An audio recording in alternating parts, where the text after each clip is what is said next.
This is the Almost Timely newsletter for the week of August 14th, 2022. What's on my mind this week? Where's the conversation? Two things came together in my head this week. The first was a friend on Facebook lamenting that the good old days, when people had real conversations and communities on public social media, Twitter, Facebook, etc., seemed to be a thing of the past. They were hearkening back to the early days of Twitter when it was more like a large bar, right, where you could just strike up a conversation, join a conversation with anyone. Now, granted, we're talking like 2007, where there were maybe 50,000 users total, but still, that was sort of the mood back then. The second thing was looking at the data around all things pumpkin spice that I'm putting together for a Trust Insights blog post I'm working on. One of the things that came up was this term, a pumpkin spice squishmallow, and the category of squishmallows in general. I had to do some digging to find out what this thing was. It's a stuffed animal made with a specific type of memory foam on the inside, and where you could get one. The primary vendor of the pumpkin spice squishmallow, Target, has been sold out of them since their announcement. Yet, I went to go search for this term on public social media using one of my favorite tools, Talkwalker. I only found a few thousand conversations over like 13 months. As a general benchmark, a few thousand conversations is not nearly enough volume to cause a retail store to be just sold out of an item. And not just on the shelves, but like gone everywhere. It's not even available on Target online.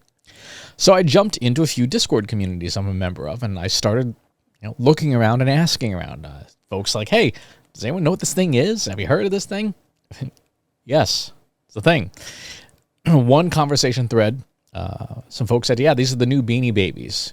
Their kids love them, or they love them, stuff like that. Another thread on a different server talked about how they're good for folks with anxiety. A third conversation was a long listing of what people had, wanted, and were willing to trade. It's a thing. And there were a lot of conversations, but all on different Discord servers. So this trend is happening on social media, but it's not on social media that we as marketers can see.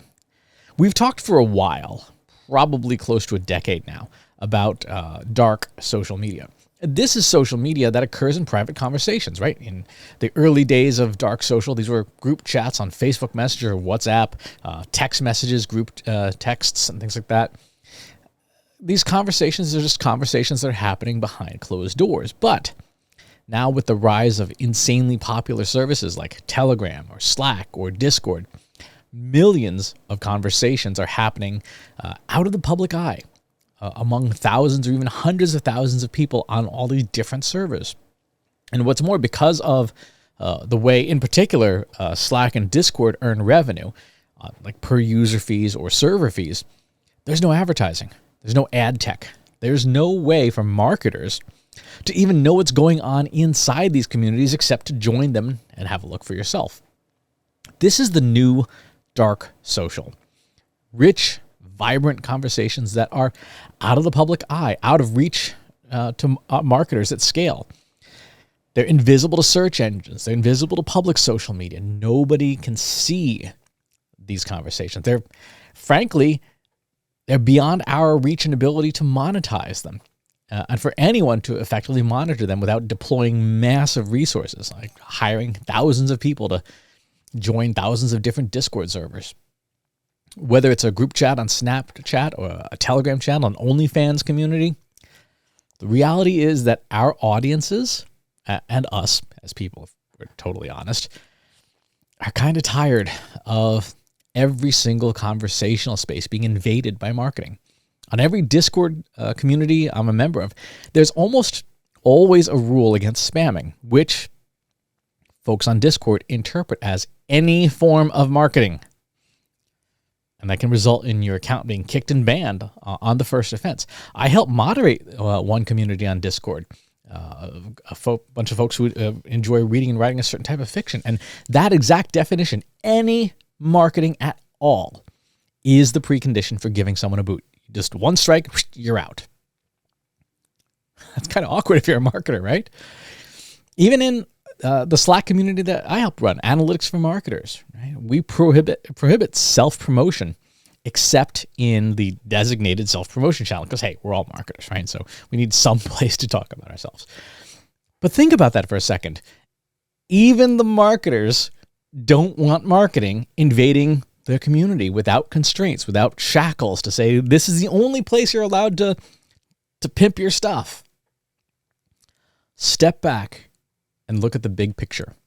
Governments around the world are enforcing stronger and stronger privacy initiatives because marketers kind of abuse them, right? Public social media has become performative, right? It's all about performance, not conversation. It's no surprise that channels like TikTok have taken off, right? We love the performances, the entertainment, the spectacle, but we don't really have conversations there. In fact, as people, not marketers, but as people, we generally go out of the way to not read the comments, right? There's so many memes, like on YouTube, never read the comments, right? Don't get into flame fests and troll wars. Our public spaces are absent of conversation now. And private social media is where the conversations are, where marketers aren't allowed, or marketers are not welcome, except under very limited circumstances. Communities behind closed doors, I call them velvet rope communities, are where influence happens now, because it's where conversation and persuasion happens now. Influence is conversation, right? If there's no conversation, there's no influence, because there's no way for someone who has doubts or questions to talk to somebody and say, hey, what do you think of this widget? Somebody else jumps in and goes, oh, yeah, I like it. It just does this one weird thing. You're like, oh, well, that's not really a showstopper for me, right? Influence can only occur where conversations can occur. And private social media is where that happens. That's where you can get persuasion, where you can get group effects. Now, yes, there are still channels and places where in the public you can see these conversations, but they're happening there less and less because communities have decided, rightly so, that they would rather have these conversations in private. I would rather have these conversations in private, right?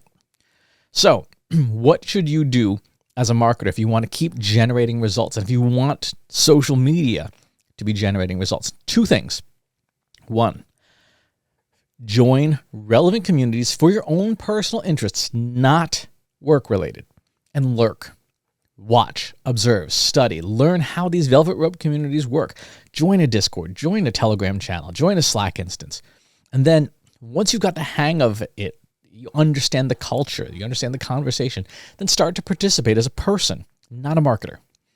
After you've spent a few months learning how to be a valued member of a community, you're ready for step 2, which is to start your own community. Community, true community. I don't mean just a bunch of people to follow you, but a place where people can have real conversations, where they feel safe to have real conversations, is your insurance policy against algorithms. We talked about that last week in dealing with somebody else's algorithm. But the key is people have to feel safe having conversations. And places where there's a ton of advertising, ad tech and martech all watching you, they're not safe. Right? They're not safe places. But some place has a private community where there's no search engine, where there's no ability to find, you can't be found, it can't be seen from the outside. Outsiders aren't allowed in unless they're screened or at least, agree to certain terms of service. Those are safer places. That's what you need to build. And it's going to be really, really hard for you as a brand, as a marketer, to do that, to build a community which is about the community and not about your numbers, not about your marketing, not about your campaigns. But if you do it and you do it right and you do it well, it is one heck of an insurance policy against other people's algorithms. It has become cliche in marketing to talk about be more human, right? We've heard that from everybody for the last 10 years. But the reality is very few marketers do so because we're constantly thinking about ourselves and not thinking about the people around us. Take these steps to join these private social communities, these velvet rope communities. Join them as a person, focus on your interests as a person, as a human. participate as just a person. Forget about your job. And over time, you may well unlock the secrets you need to know how to make your marketing actually more human and build a community that can help you as well as help the people who are in the community. So that's what's on my mind this week. In case you missed it, got a bunch of new articles this week. This week and next, got a bunch of questions about podcasting, like your favorite podcast tool, growing a podcast from scratch, old school podcast marketing. So tons of that stuff happening on the blog. But if there's one piece I recommend, I just did a show with John on how to launch your book, right? A book launch plan. We did this as our live stream. So go check that out. It was a lot of fun. Some really, I think, helpful tips and a flowchart, well, not a flowchart, a checklist of stuff to do that should be able to help you launch your next product. So go ahead and check that out. For ads, of course, usual Google Analytics 4 course, take the course because it's now August 13th. If you haven't switched over yet to GA4, you're now a month and a half into not having year-over-year data. So get off the bench and get to it. Go check out the course. New jobs this week. We have Manager of Digital Marketing at VMware, which is pretty cool. Digital Marketing Analytics. Data Analyst at Modia, I don't know how to pronounce that. Analytics Implementation Engineer at WPromote. Digital Data Analytics Engineer at Equifax. Data Analytics Lead at Cultivate. And Public Relations Specialist at Moss Networks. Some cool new jobs happening out there. In the news this week from around the web, some stuff on TikTok, Snapchat sharing some new data on its unique audience reach, and a big, really, really uncomfortable story. Facebook turned over conversations between a mother and a daughter resulting in abortion charges. So, regardless of your position on abortion, it's time to stop using Facebook. Right? It's time to ditch this thing. And at the very least, don't spend marketing dollars there because as a company, nope. Time to bail out.